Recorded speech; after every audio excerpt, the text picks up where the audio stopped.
Assalamualaikum warahmatullahi wabarakatuh. Berjumpa kembali di perkuliahan pemrograman database. Di pertemuan dua ini kita akan membahas tentang ERD atau ERD atau Entity Relationship Diagram. Nah, dari sini kita bisa lihat capaian pembelajaran yang diharapkan setelah mengikuti pembelajaran ini. Rekan-rekan mahasiswa semuanya ini mampu mengidentifikasi entitas, yang pertama ya, mengidentifikasi entitas dan atribut dan relasinya. Lalu membuat IRD sederhana dari sebuah studi kasus. Lalu juga dapat menginstal Laragon karena kita akan menggunakan Laragon.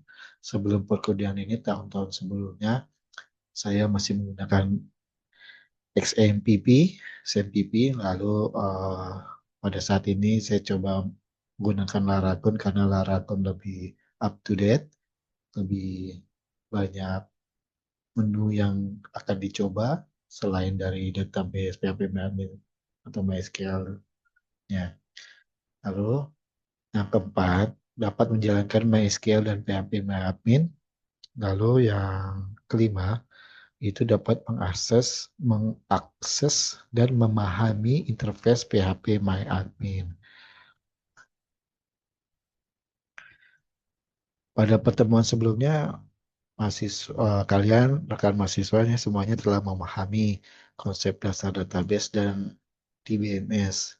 Namun, sebelum database dapat diimplementasikan, diperlukan juga tahap perancangan yang sistematis dan struktural. Maksud saya agar struktur data sesuai dengan kebutuhan sistemnya.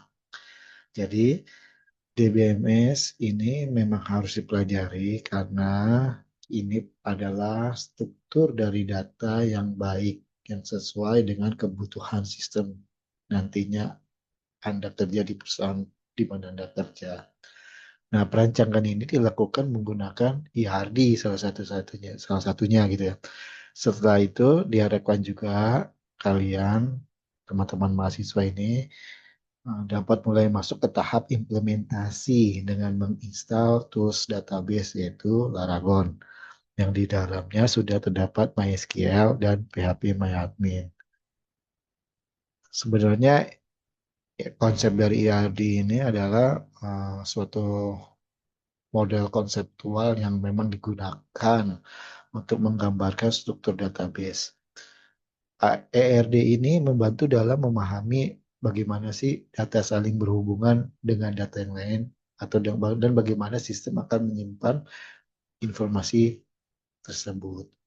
Nah, dengan ERD atau ERD itu pengembang atau development sistem itu dapat merancang database yang lebih terstruktur, efisien, dan mudah didevelop atau dikembangkan. Gitu. Lalu selain itu ada entitas. Nah, entitas itu adalah objek utama yang datanya akan disimpan dalam database. Entitas biasanya merepresentasikan sesuatu yang nyata. Ini harus digarisbawahi. Entitas biasanya merepresentasikan sesuatu yang nyata dalam sistem. Contoh, mahasiswa dalam sistem akademik, itu ya, mahasiswa dalam sistem akademik. Itu entitasnya yang merepresentasikan sesuatu yang nyata dalam sistem. Produk dalam sistem penjualan, produknya. Lalu pasien dalam sistem rumah sakit, pasiennya. Itu adalah entitas yang memang biasanya merepresentasikan sesuatu yang nyata dalam sistem. Jadi dalam implementasi database, entitas akan direpresentasikan sebagai table. Lalu atribut. Atribut itu sendiri adalah karakteristik atau informasi yang dimiliki oleh suatu entitas. Nah, atribut ini menjelaskan detail dari entitas tersebut. Contoh, entitas mahasiswa memiliki beberapa atribut. Contohnya ya, NIM sebagai identitas unik. Itu atribut ya, NIM sebagai identitas unik. Unik. Lalu nama. Nama itu juga entitas. Itu ya, itu sebagai identitas personal. lalu alamat sebagai informasi tambahannya. Nah, atribut-atribut ini nantinya akan menjadi kolom dalam table database yang disebut dengan atribut. Nah, ini yang harus dipahami juga. Primary key atau kunci utama bahasa Indonesianya adalah atribut yang digunakan untuk membedakan setiap data dalam suatu table.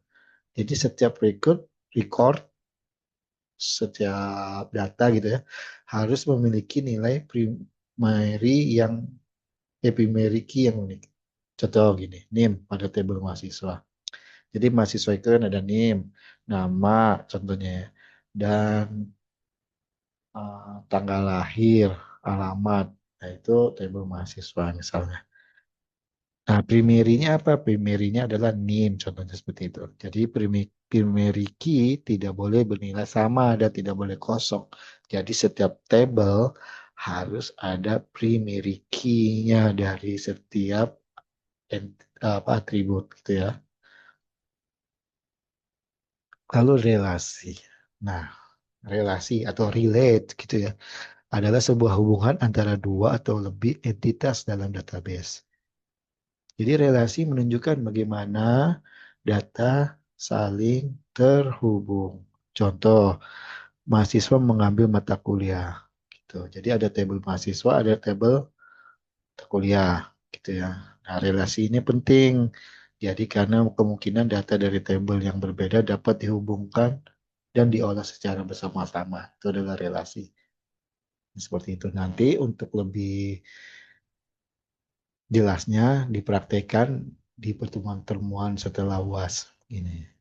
Yang penting kita bikin konsep-konsepnya dulu, nanti bikin relasi-relasinya bukan sebelum sebelum UAS. Ada di pertemuan 5 itu kita sudah membuat relasi-relasi. Nah, ada lagi yang penting itu cardinality, yaitu menunjukkan jumlah hubungan antara entitas dalam database. Jenis-jenisnya apa aja? Nah, jenis-jenis cardinality ya. Yang pertama adalah one to one, yaitu satu data berhubungan dengan satu data yang lain. One to many, yaitu satu data berhubungan dengan banyak data. Nah, one to one misalnya, uh, NIM berhubungan dengan banyak, uh, berhubungan dengan satu NIM berhubungan dengan satu mahasiswa. Itu kalau contohnya NIM. Kalau one to many itu misalnya satu data berhubungan dengan banyak data. Misalnya saat apa namanya mahasiswa eh, misalnya mahasiswa mendapatkan banyak mata kuliah gitu seperti itu. Nah, many to many misalnya banyak mahasiswa mendapatkan banyak mata kuliah misalnya gitu. Tadi kan one to many misalnya Andi gitu ya. Andi satu mahasiswa kan itu banyak mendapatkan banyak mata kuliah gitu ya, bermacam-macam mata kuliah itu one to many. Nah, kalau many to many semua mahasiswa mendapatkan semua mata kuliah gitu lah. Intinya gitu. Nah, seperti itu. Jadi pemahaman cardinality penting nantinya untuk menentukan struktur relasi database. Nanti itu tapi. Lalu kita masuk ke installer Aragon. Nah, untuk installer Aragon ini ada beberapa, maksud saya untuk apa namanya materi installer Aragon sudah tersedia. Nanti bisa dipelajari sendiri tahapan demi tahapannya. Kita coba pelajari bersama lagi setelah pertemuan ini. Sekian dari saya tentang IRD. Semoga bermanfaat dan dapat digunakan untuk rekan mahasiswa semuanya. Sekian dari saya. Mohon maaf lahir dan batin kalau ada salah. Wabillahi taufiq wal hidayah. Wassalamualaikum warahmatullahi wabarakatuh.